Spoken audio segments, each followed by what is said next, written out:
Bueno, buenas. Bueno, continuando con nuestro club de lectura, estamos con el libro de Anhelo de Vivir de Irving Stone, la vida de Vincent Van Gogh. Bueno, pues vamos, ya ves donde Margot siempre se trató de suicidar. Afortunadamente lograron, pues no sé si salvarlo o no, pero ahorita está muy delicada, pero esperemos que se recupere. Vamos a ver qué más nos dice. Vamos en el libro cuarto. Bueno, vamos a ver el siguiente capítulo que dice: tu trabajo es casi vendible, pero antes de que su madre se rompiera la pierna, Vincent era mal visto por los habitantes de Nuenen, quienes desconfiaban de él y no comprendían su modo de vivir, pero ahora estaban abiertamente en contra suyo, y todos le volvían la cabeza cuando él se acercaba. Lo trataban como a un verdadero paria.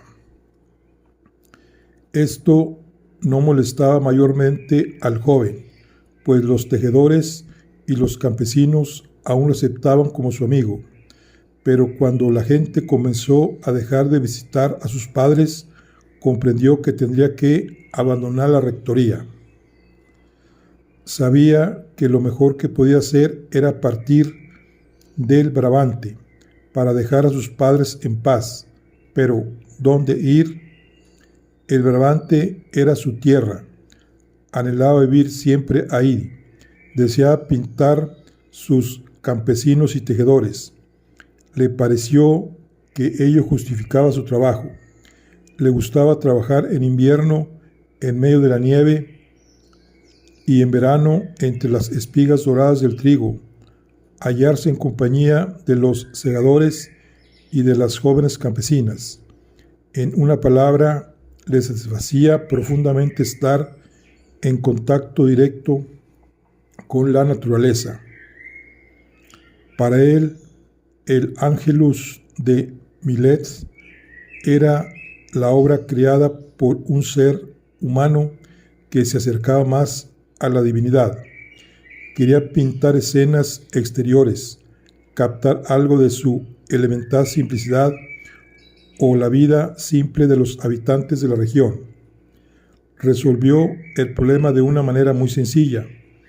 A poca distancia se hallaba la iglesia católica y a su lado estaba la casa del sacristán, Juan Chafrat, que era sastre de profesión. Continuaba con su oficio al mismo tiempo que se ocupaba del cuidado de la iglesia. Su mujer era una buena persona y alquiló a Vincent 2 habitaciones, feliz de poder hacer algo para el hombre a quien todos repudiaban. La casa de los Chafrat estaba dividida en 2 por un amplio pasillo. De un lado vivía la familia del sacristán y del otro Vincent instaló su estudio en la habitación del frente, ocupando la otra como una especie de despensa y desván. Dormía en el primer piso, en un gran cuarto bajo el techo que la familia Chafrat empleaba también para tender la ropa. Colgó sobre las paredes de su estudio sus acuarelas y varios estudios que representaban a los campesinos brabanzones, fuertemente caracterizados, y a los tejedores ante sus telares o alrededor de la mesa familiar en sus chozas. Fue en esa época que se hizo amigo con su hermano Cor y juntos comenzaron una colección de objetos heteróclitos, pertenecientes todos a la vida campesina. Ahí había desde una serie de nidos de pájaros y plantas regionales hasta ruecas, zuecos y gorros de los usados por los nativos del lugar. Y reanudó con ahínco su trabajo. Descubrió que el uso de la tinta china y el betún que la mayoría de los pintores estaban abandonando hacía su colorido más maduro y sazonado, así como también que necesitaba mezclar muy poco amarillo en un color para hacer aparecer muy amarillo si lo colocaba al lado de un violáceo. También aprendió que el aislamiento es una especie de prisión. Durante el mes de marzo, su padre, al regresar de un largo recorrido por el campo donde había ido a visitar a uno de sus parroquianos enfermos, cayó presa de un ataque sobre las escaleras de la rectoría. Cuando Ana Cornelia acudió en su ayuda, ya estaba muerto. Lo enterraron en el jardín, cerca de la iglesia, y Theo vino a asistir a las exequias. Esa misma noche, los dos hermanos, sentados en el estudio de Vice, después de haber hablado de los asuntos de familia, comenzaron a hablar de su trabajo. Una casa me ofreció 1,000 francos mensuales para que deje a Goupil y vaya con ellos, dijo Theo. ¿Y vas a aceptar? Creo que no. Temo que su punto de vista sea puramente comercial. Pero no me has dicho que en lo de Goupil. Sí, ya sé. Les Merciers también piensan mucho en el dinero y en los pingües beneficios, pero hace 12 años que estoy con ellos. ¿A qué cambiar por unos pocos francos? Tal vez algún día me pongan al frente de uno de sus negocios. Si lo hacen, comenzaré a vender a los impresionistas. Impresionistas. Me parece haber visto ese nombre escrito en algún lado. ¿Quiénes son? Las pinturas más jóvenes de París, es decir, Eduardo Manet, Degas, Renoir, Claude Monet, Sisley, Courbet, Lauret, Gauguin, Cézanne, Seurat. ¿Y por qué los llamas así? Verás, en la exposición realizada en lo de Nadar en 1874, Claudio Monet expuso una tela que tituló Impresión, el sol levante. Un crítico periodista calificó exposición una exhibición de impresionista y el nombre les gustó. Trabajan con colores claros u oscuros claros. Desprecian los colores oscuros. Entonces no creo que podría trabajar con ellos. Tengo intención de cambiar mi colorido, pero me parece que lo oscureceré en vez de agregarlo. Tal vez cambies de opinión cuando vengas a París, tal vez. Y empiezan a vender sus telas. Durand Ruel vende ocasionalmente un Manet, pero nada más. ¿Y cómo viven entonces? Solo Dios lo sabe. Son verdaderos bohemios. Rosteau da lecciones de violín. Gauguin pide dinero prestado a sus antiguos amigos de la bolsa. A Schwartz le ayuda la madre, que es rica, y a Cézanne el padre.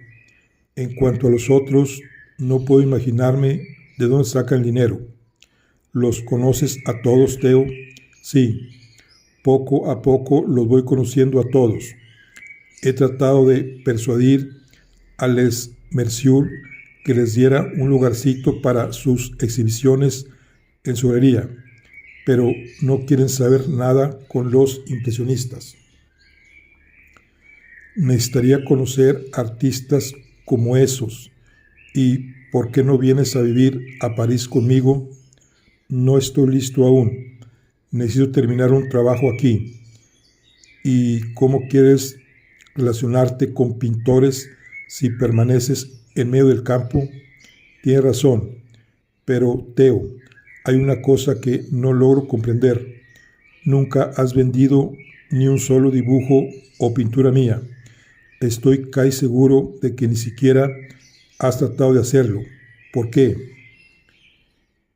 He enseñado tu trabajo a los entendidos, a los conaisurs, y dicen, oh, los conaisurs, le interrumpió Vincent, encogiéndose de hombros, conozco todas sus sandeces.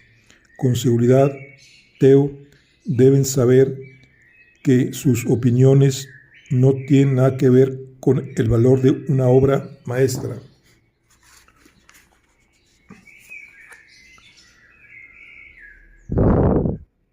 Creo que exageras un poco.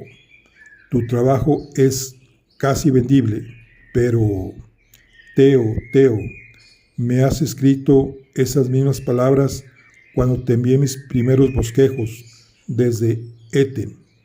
Lo siento, Vincent, pero expresan la verdad. En cada una de sus obras parece estar al borde de la madurez, pero dices que necesitas trabajar aún aquí. Bien, trata de concluir pronto lo que quieres hacer y ven a París. Cuanto antes lo hagas, mejor será para ti.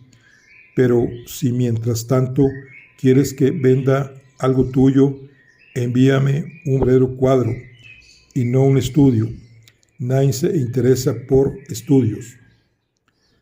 Es algo difícil discernir donde una tela deja de ser estudio para convertirse en cuadro. En fin, Theo, sigamos pintando y siendo nosotros mismos con nuestras faltas y nuestras cualidades, y digo nosotros porque el dinero que tú gastas en mí te da el derecho de considerar la mitad de mi producción como tu propia creación.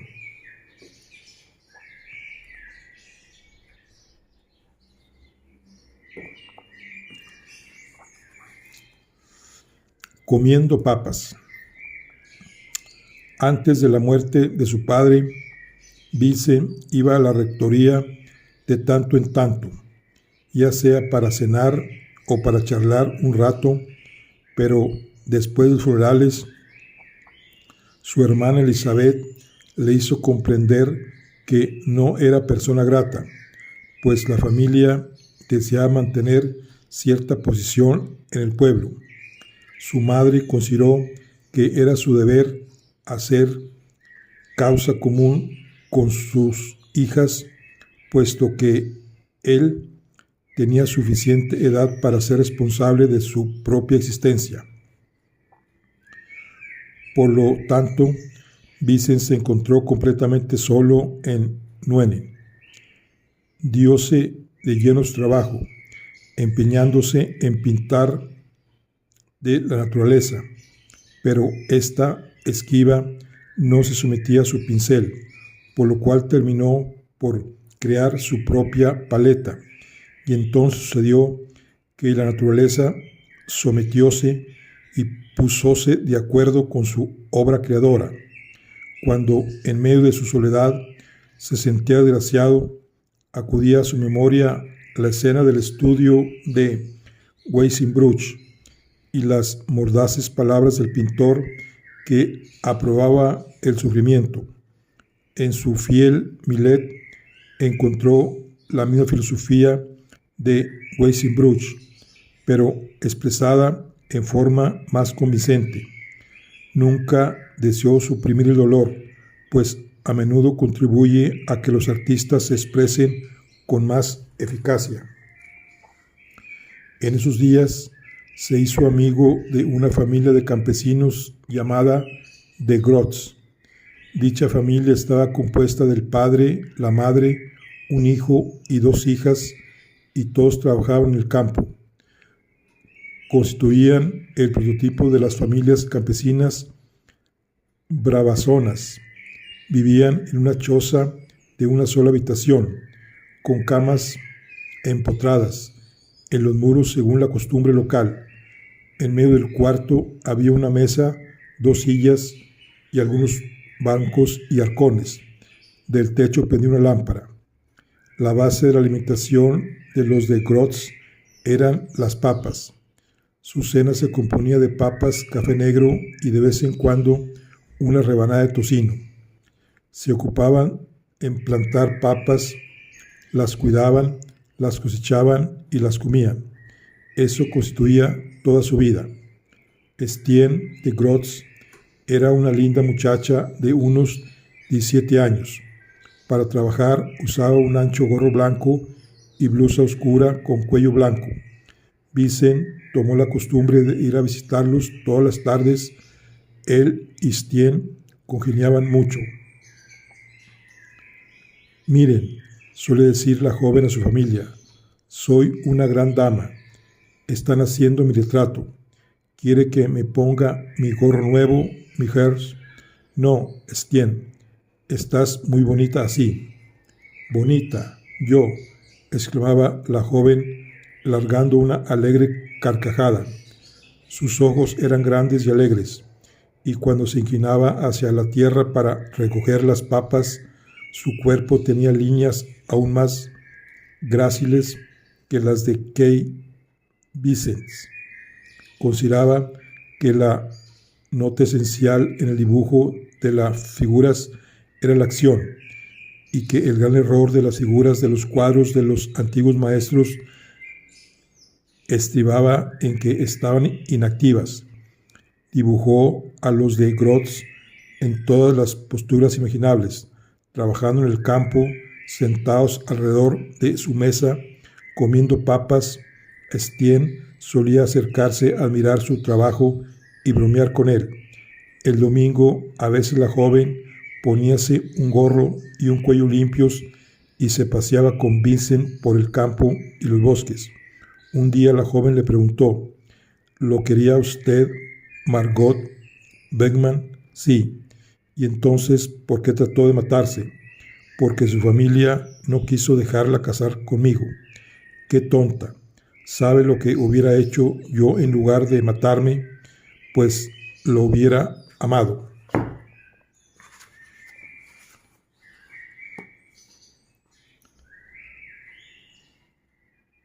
Soltó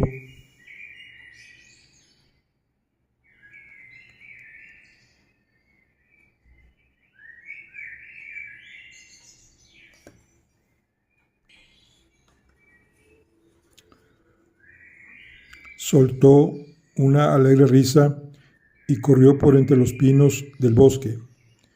Durante toda la tarde anduvieron jugando entre los árboles. Stay tenía el don de la risa y cualquier cosa que dijera Vincent la hacía reír. Era muy vehemente y cuando no le agradaba lo que el joven dibujaba, o bien estropeaba el dibujo echándole café encima, o bien lo arrojaba al fuego riendo. A menudo solía ir a su estudio para posar y cuando partía la habitación quedaba toda revuelta. Así pasó el verano y el otoño, iniciándose el invierno y la nieve obligó a Vincent a permanecer en su estudio casi todo el tiempo.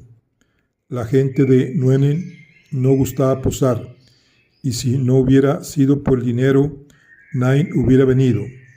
En La Haya, Vincent había dibujado casi 90 costureras a fin de hacer un cuadro con un grupo de 3, y ahora que quería pintar a la familia de Grotz sentada alrededor de su mesa comiendo papas, sentía que para lograrlo necesitaba antes dibujar a todos los campesinos de la vecindad.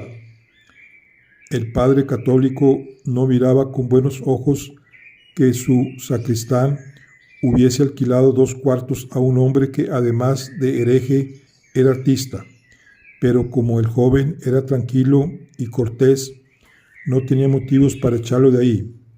Un día, Adriana Chafratz entró agitada en el estudio y le dijo, el padre Pauwels desea verlo inmediatamente. El sacerdote era un hombre grande, de rostro encendido. Cuando entró en el estudio, con una sola mirada, desaprobó el desorden que ahí reinaba. ¿En qué puedo servirlo, padre?, inquirió Vincent cortésmente. Usted a mí nada. Yo soy quien le serviré a usted. Trataré de ayudarlo en ese asunto. ¿A qué asunto se refiere, padre? Ella es católica y usted protestante, pero conseguiré una dispensa especial del obispo y podrán casarse dentro de pocos días.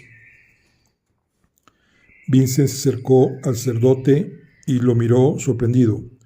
No comprendo de qué se trata, padre, dijo. Usted comprende muy bien. Toda esta comedia es inútil. Stein está encinta y el honor de la familia requiere que se case con usted. Al diablo con la muchacha. Bien, puede invocar al diablo, pues todo ese asunto es obra de él. Pero, ¿está usted seguro, padre? Aquí hay un error. No acostumbro a acusar a las personas sin tener una prueba positiva. Y fue Stein quien le dijo que yo era el culpable. No, se niega a decirnos quién la sedujo. Y entonces, ¿por qué me confiere ese honor a mí? Ustedes han sido vistos muchas veces juntos. Además, viene a menudo a su estudio. ¿No es así? En efecto. Pues bien, ¿qué otra prueba necesitamos? Antes de contestar, Vincent reflexionó un instante y luego dijo con tranquilidad: siento mucho todo esto, padre, especialmente porque traerá disgustos a Stienne, pero le puedo asegurar que mis relaciones con ella han sido irreprochables. ¿Pretende usted que lo crea? No, contestó el joven con sencillez. Aquella noche, Vincent esperó a la joven en la puerta de su casa a su regreso del campo. La familia entró y ellos dos permanecieron de pie ante la choza. ¿Es cierto, Estienne?, preguntó el joven.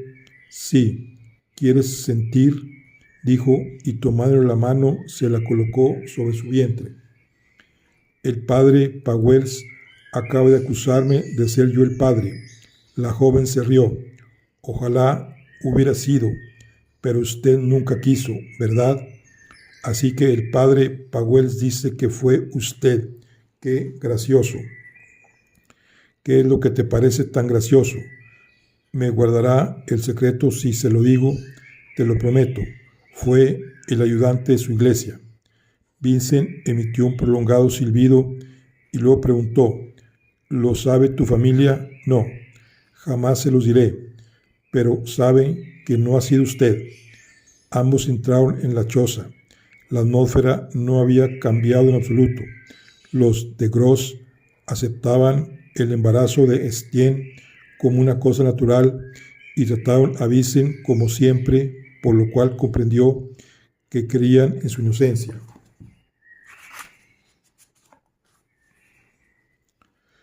Pero en el pueblo era distinto. Adriana Chafrat, que había escuchado detrás de la puerta las palabras del padre Pauwels, hizo correr la voz de la culpabilidad de Vincent y de la intención del sacerdote de obligarlo a casarse con la muchacha, y el pueblo le tomó aún más aversión que antes. Vincent empezó entonces en la partida. Había pintado todo lo que tenía que pintar de la vida campesina de la región y estaba harto de sufrir la mala voluntad del pueblo. Pero, ¿dónde ir? Mijer Van Gogh le dijo un día: Adriana, tristemente, el padre Pauwels dice que debe usted abandonar esta casa.